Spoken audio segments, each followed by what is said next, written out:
Hallo und herzlich willkommen bei AAS24.com, bei unserem YouTube-Kanal. Ich nehme euch heute mit auf die Reise, weil wir einen Kunden da haben, der einen Citroën C4 Typ L uns hier zum Umbau eines Autoradios dalassen hat und wir nehmen euch auf die Reise mit, wie wir das Ganze umbauen. Ebenfalls werde ich euch noch eine Kurzvorstellung geben, wie das Originalradio funktioniert, wie das ausschaut und ich zeige euch natürlich danach, wie es neu funktioniert und zeige auch euch, wie man das neu einbaut, was man alles beachten muss.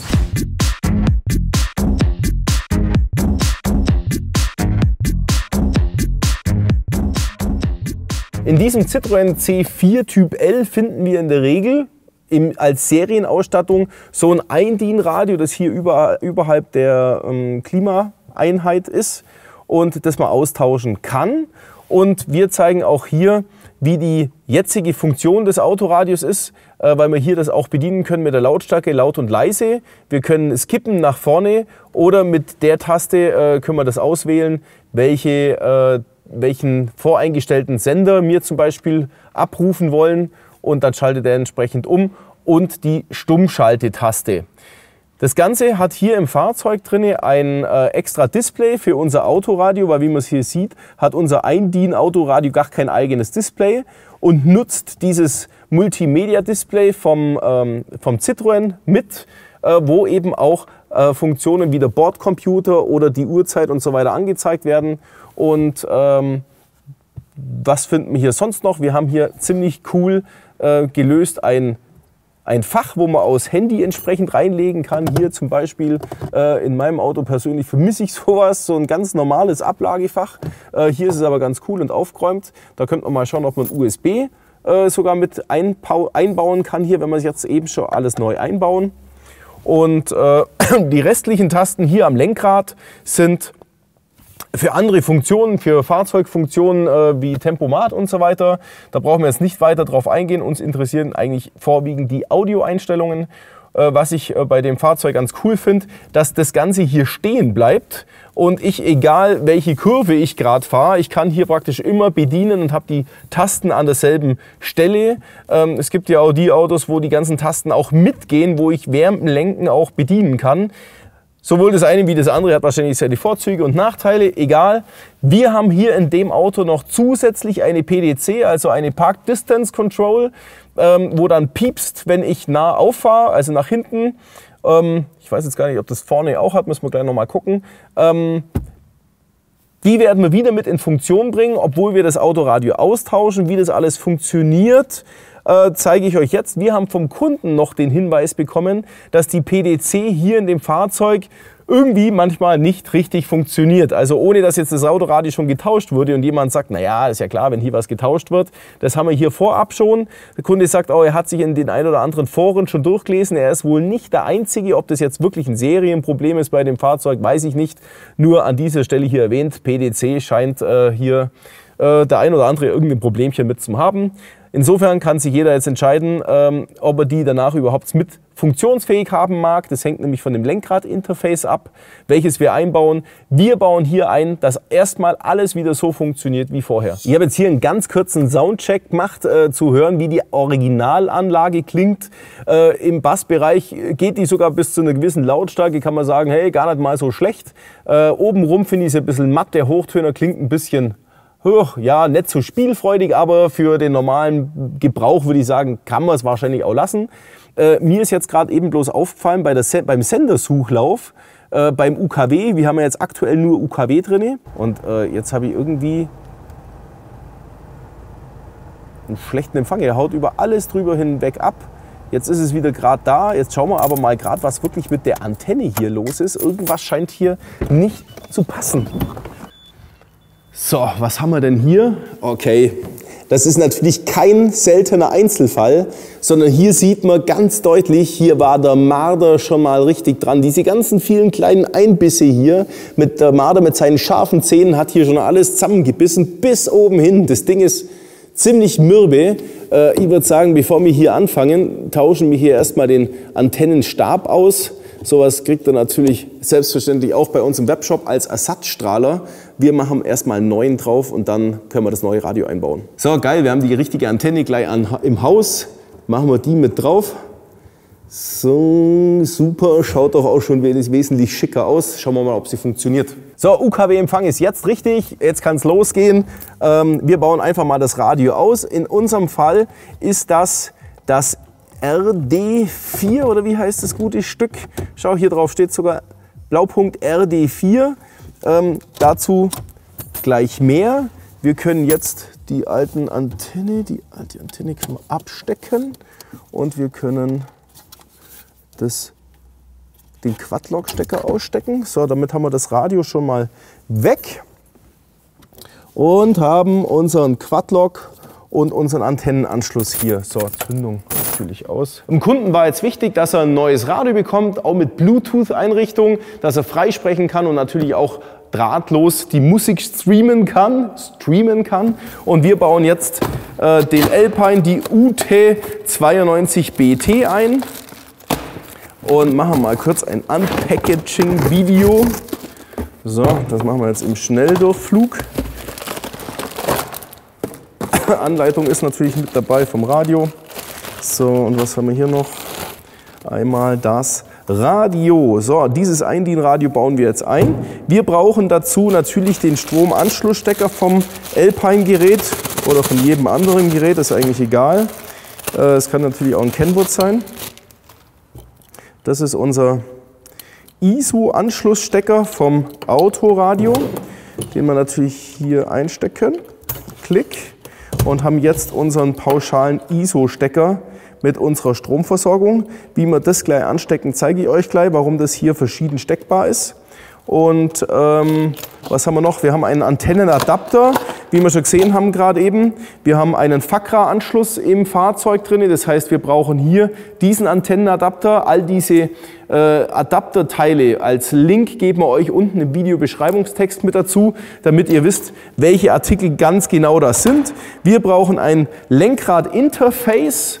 Das ist das hier, wo jetzt die PDC, also die Park Distance Control, mitsteuert und auch die Lenkradfunktion und das Zündungssignal vom CAN-Bus ausliest. Das ist also auch unser CAN-Bus-Interface mit integriertem PDC-Modul und für die Lenkradfernbedienung. Und das Ganze lässt sich nachher zusammenstecken mit unserem Autoradio und in Richtung Fahrzeug. Aber das bauen wir ja jetzt zusammen ein.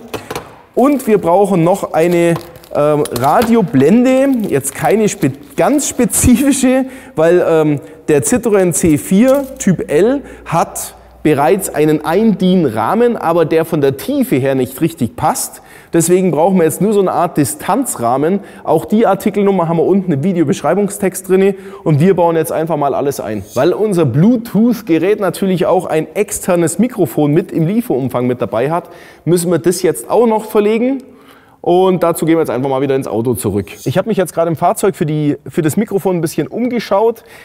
Es bietet sich hier unten nicht wirklich an, irgendwo das Mikrofon mit zu installieren, weil es, es ist natürlich auch eine Optiksache. Ich würde sowas hier nicht haben wollen. Das kann aber jeder für sich selber entscheiden. Wir machen das Mikrofon jetzt irgendwo da oben rein. Das schauen wir mal, wie wir das alles auseinanderbauen.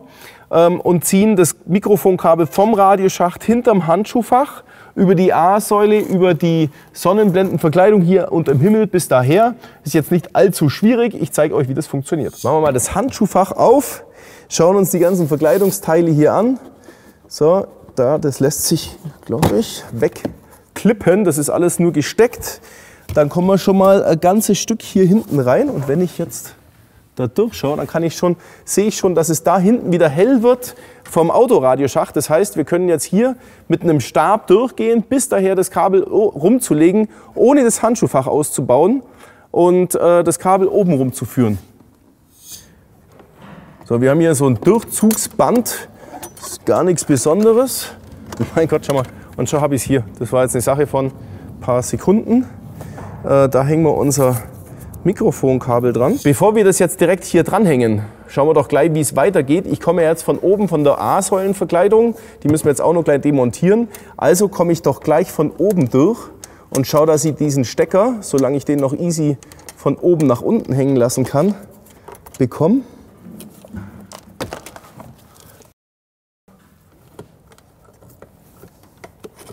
So. Und schon bin ich ganz hinten durch. Und jetzt kann ich mich drauf binden Also nicht bei jedem Auto ist es so leicht, hinterm Handschuhfach durchzukommen, aber beim Citroën C4 ist es also jetzt wirklich easy gewesen. Wenn ihr das Kabel weiter verlegt, dann würde ich es hier zumindest fixieren, damit es nicht mehr wieder abhauen kann, hinter einen Radioschacht rein oder so. So, einfach mal festmachen. Die A-Säulenverkleidung können wir hier wegmachen, indem wir den Fenstergummi vorsichtig lösen, bis zu der Position, wo eigentlich hier die A-Säule auch aufhört. Und jetzt können wir mal vorsichtig, da ist von außen keine Schraube zu sehen, also ist es in der Regel geklippt. Jawohl. So, haben wir schon weg. Da ist da unten noch ein Pin drin, ein Clip. So, entriegelt und so haben wir die ganze Verkleidung schon in der Hand. So, sauber. Jetzt ist uns gerade erst beim Schnitt aufgefallen, dass wir da noch einen abgebrochenen Clip in der A-Säule drin haben. Der war wahrscheinlich vorher schon abgebrochen. Mir ist das auch beim Wegmachen von der A-Säule gar nicht aufgefallen, weil alles recht easy wegging und gar nichts nach abgebrochen geklungen hat. Aber ja, sorry an der Stelle, wir haben jetzt die ganze Zeit diesen Clip da mit im Bild mit drin. Den haben wir natürlich zum Schluss noch mit rausgemacht und haben den wieder mit unserer geilen schwarzen Heißklebermasse auf die A-Säule draufgeklebt, dass das wirklich wieder wie neu ist und auch richtig gut hebt. Also nur hier zur Info, wer sich gerade fragt, woher kommt diese verdammte Clip. Und jetzt sehen wir schon, jetzt können wir hier mit dem Kabel hochfahren. Wir sind ja schon hier. Bis hierher sind wir ja schon und jetzt brauchen wir nur noch die ganzen Kabel bis hier hochlegen. Aber das machen wir jetzt mal umgekehrt, weil irgendwo bleibt uns wahrscheinlich ein bisschen Kabel übrig, damit wir es nicht da oben reinstopfen müssen. Schauen wir halt mal, wie wir jetzt weiterkommen. Jetzt machen wir mal das Innenlicht hier raus. Schauen wir uns das mal an. Das geht ganz schön stramm. Es könnte sein, dass das gar nicht so auseinander geht, wie ich das jetzt hier will. Das gefällt mir noch nicht. So, wo sind wir? Aha, das ganze Ding wird weggeklippt. Wir brauchen das untere Licht hier nicht auseinanderzubauen. Das sind nur die zwei Clips, die hier drin sind. Und hier sehen wir auch eine Möglichkeit, da hätte das Originalmikrofon seinen Platz gefunden. Da machen wir unser Mikrofon jetzt rein. Jetzt müssen wir also nur noch schauen, dass wir unser Mikrofon von Alpine bis da rein verlegen. Und ihr seht schon, das ist alles relativ easy und flexibel. Da können wir das Mikrofon hier durchziehen. So, lassen wir es halt hier mal so ein bisschen hängen. Haben wir genügend Luft, das hier festzumachen. Und das Kabel vom Mikrofon, das können wir jetzt auch ganz vorsichtig unterhalb des Himmels bis hier rüber ziehen, bis an die Kante, wo es jetzt auch nicht mehr abhauen kann. Jetzt habe ich mein Kabel genau hier dran in der Führung und da kann es auch nirgendwo hinfallen. Unser Mikrofonkabel können wir hier mit an die Originalkabel mit runterlegen und auch mit einem Kabelbinder entsprechend befestigen. Entsprechend die Kabel nachziehen. Dann haben wir alles beieinander, schaut gut aus. Und lieber können wir hier die Kabel nachher zusammen machen, als irgendwo anders noch mit dran. In dem Radioschacht haben wir genügend Platz. Okay.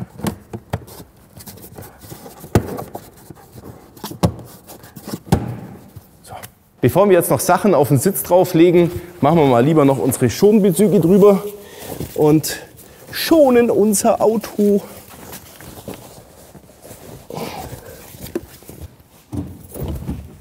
Können wir unseren Schaltknüppel noch ein bisschen schonen. So, am Mikrofon können wir das wegnehmen, das brauchen wir alles gar nicht, weil wir nutzen den Vorteil, dass wir das Mikrofon hier mit rein kleben. Wer das nicht kleben kann, der könnte jetzt auch sagen, okay, der klebt auch das Mikrofon, genauso wie es gerade eben noch war. Zum Beispiel jetzt hier außenrum, ist jetzt nicht die schönste Variante, ja, deswegen kleben wir es ja innen rein. Aber das wäre eine weitere Möglichkeit. Wir kleben das aber hier hinten rein mit einem guten Heißkleber. Relativ steil, damit das nach unten zeigt. Und jetzt können wir das hier ein bisschen fixieren. Das hat wirklich kein Gewicht, das Ganze. Und können das hier ein bisschen anbringen.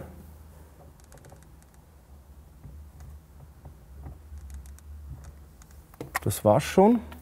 Abkühlen lassen. Fertig. Ja, können wir nur noch Video reinsetzen.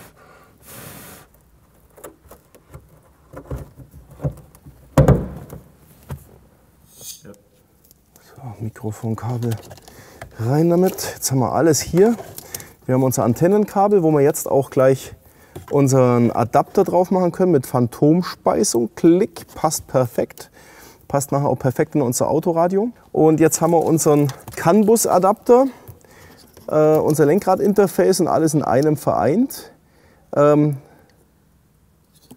sind wir denn? So rum. So, der muss aufgemacht werden, damit er überhaupt in die Führung reingeht. Und dann geschlossen. So, jetzt passt alles zusammen. Jetzt haben wir auf der einen Seite unseren CAN-Bus-Adapter, den wir anstecken müssen. So. Und von unserem Autoradio nehmen wir mal nur den Anschlussstecker weg. So, und den können wir jetzt natürlich hier auf unseren Anschluss mit drauf machen. In dem Fall ist der zweiteilig. Einmal für Lautsprecher anzuschließen und einmal für den Strom, also für Masse, für Zündungsplus und Dauerplus und so weiter. Und jetzt kommen wir wieder zu dem Thema, wie steckt man das zusammen?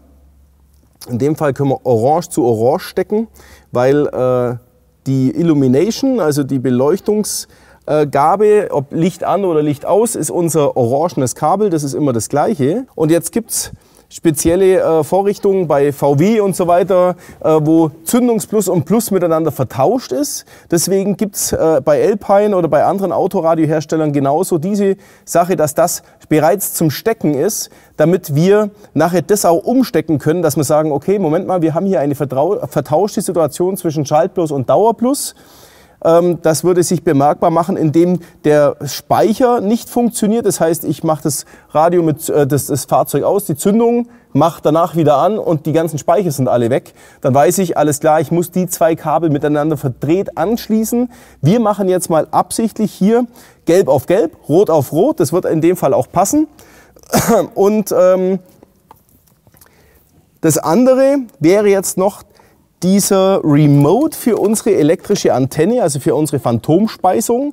Die haben wir jetzt hier auf unserem Pin bereits verkabelt. Also auch unser Autoradio gibt das blau, was ist denn das hier? In dem Fall ganz blaues Kabel, ist hier unsere Remote-Leitung, die für 12 Volt, wenn wir das Autoradio anschalten. Also in dem Fall wollen wir, dass unsere Elektronik von der Antenne in dem Moment angeht, wenn unser Radio angeht. Das wäre das Signal. Das können wir mal weiter verfolgen. Das geht auch bis hier in unseren Quad-Lock-Stecker mit rein auf diesen Pin. Und der ist in dem Fall hier leer. Also vom Fahrzeug her aus ist hier keine Phantomspeisung vorgesehen. Das heißt, wir können jetzt hier sogar genau in den leeren Pin unsere Phantomspeisung mit einklicken. Bevor wir den ISO-Pin hier einpinnen können, müssen wir erstmal die Entriegelung wegmachen, damit wir überhaupt was ein- und auspinnen können. Das ist dieser Teil hier, den kann ich rausnehmen. Der ist auch ebenfalls verriegelt. Und den kann ich jetzt hier reinstecken, nachstecken. Und jetzt können wir das Ganze wieder einrasten lassen. Okay, passt.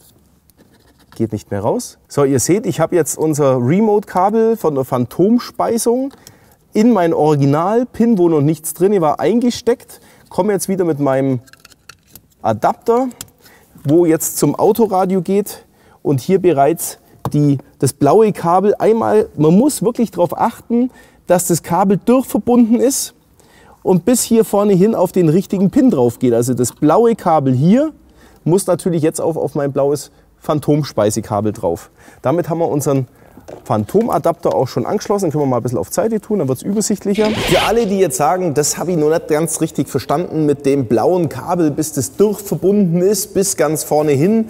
Wir haben beim Drehen auch ganz vergessen, dass wir eigentlich eine einfache Variante machen können. Für alle, die jetzt sagen, das blaue Kabel vom Phantomspeiseadapter, ja, das muss ich nicht zwangsläufig wegen dem ISO-Pin auf den Quad-Lock einstecken, sondern ich könnte natürlich auch jetzt hierher gehen, wo ich gerade im Video beim Montieren noch gesagt habe, das ist der Anschluss für die Ansteuerung von externen Endstufen. Damit kann ich natürlich auch die elektrische Antenne bzw. einen Phantomadapter mit ein- und ausschalten. Und jetzt kann ich hier natürlich eine ganz normale Quetschverbindung reinmachen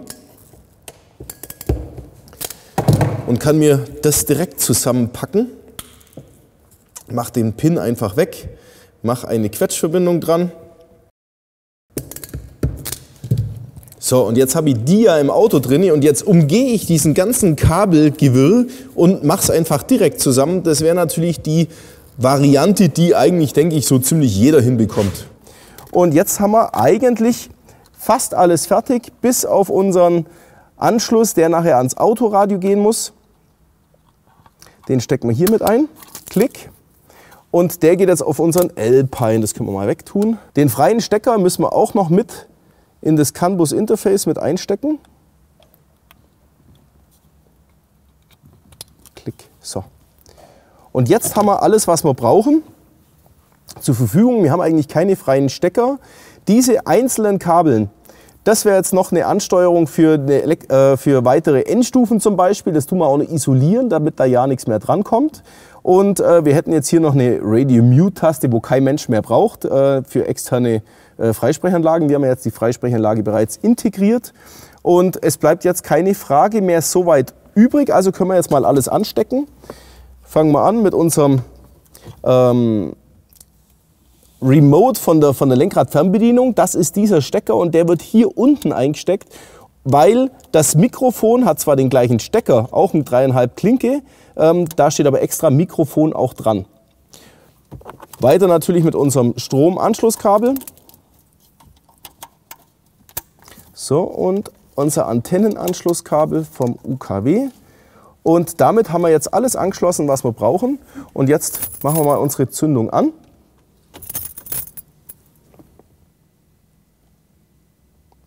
Radio an. Und jetzt machen wir gleich den Test.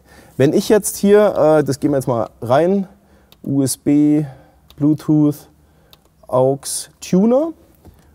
Und jetzt haben wir auch, ein Ton ist schon da, jetzt machen wir noch einen Sendersuchlauf. So, und jetzt haben wir 88,7 zum Beispiel, speichern den auf 1 ab. So, und jetzt machen wir die Zündung aus, nehmen wir mal alles weg. Radio ist jetzt natürlich ausgegangen. Wir warten auch eine gewisse Zeit, ich sage jetzt mal so 10 bis 15, vielleicht sogar 20 Sekunden, damit das Gerät sich wirklich stromlos macht. Und jetzt probieren wir aus, machen wir die Zündung wieder an. Jetzt muss das Gerät automatisch angehen und wieder den abgespeicherten Sender wiedergeben. Wohl, bingo, passt. Also, das heißt, wir haben jetzt hier keine Vertauschung von Zündungsplus und Dauerplus. Wir gehen von Rot auf Rot und wir gehen von Gelb auf Gelb. Alles perfekt. Jetzt bauen wir bloß noch das Autoradio in das Auto rein.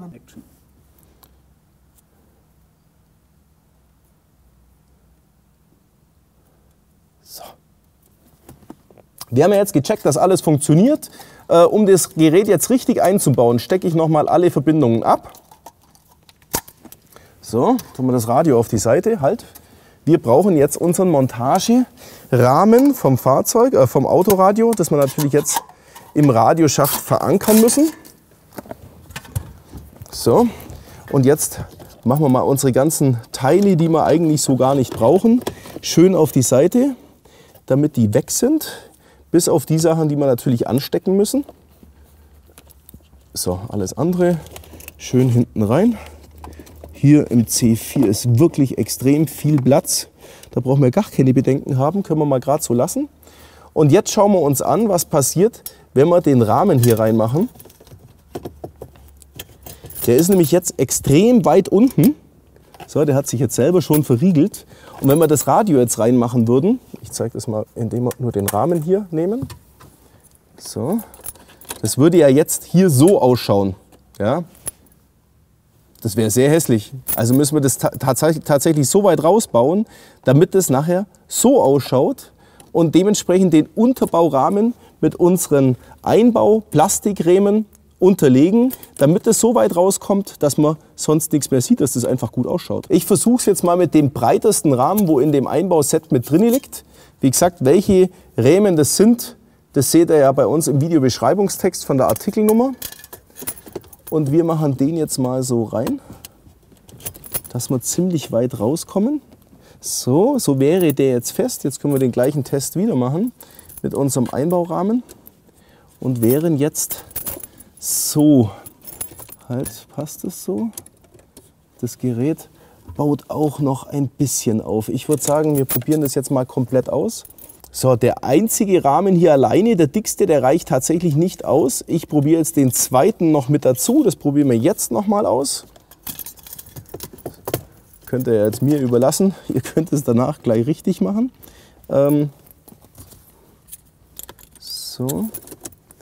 So wäre das jetzt drin.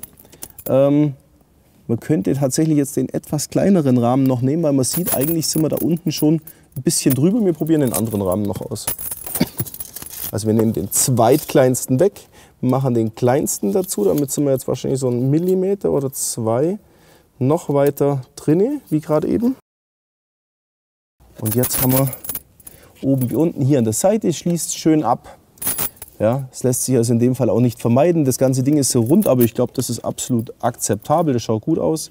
Hauptsache hier vorne rum ist alles schön blickdicht und auch hier oben rum ist alles gut. Jetzt können wir das Autoradio richtig reinmachen, indem man noch die Verankerung festmacht und die Bolzen hier an der Seite reinbiegt, damit die fest verankert im Auto sind. Jetzt können wir endgültig unser Autoradio noch mal anschließen und dann auch reinschieben in den Radioschacht. Beim L-Pimer haben wir hier noch ein Kabel, das brauchen wir jetzt in dem Fall nicht. Das wäre, wenn wir ein iPod anschließen wollen. Wir machen ja jetzt mittlerweile alles nur noch mit USB und Bluetooth.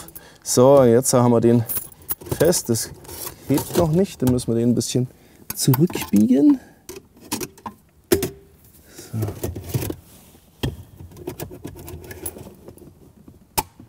So, genau. So, und Rahmen drauf. Gut. So.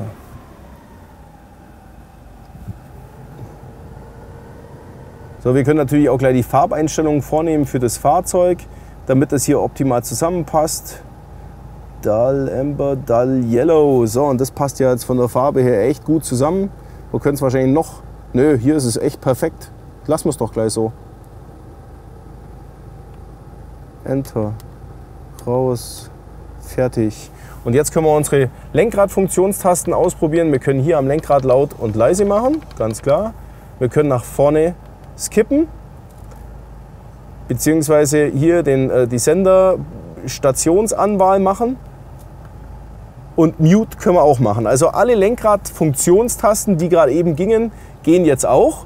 Der einzige Unterschied jetzt hier zu dem Fahrzeug vorher ist, dass im Display oben jetzt das Datum da drin steht. Ich habe jetzt nicht mehr die Funktion Autoradio da drin, brauche ich ja auch gar nicht, weil ich jetzt ein Display habe, das mir ja sowieso alles anzeigt. Das war gerade eben ja gar nicht da. Insofern ist es auch nicht notwendig.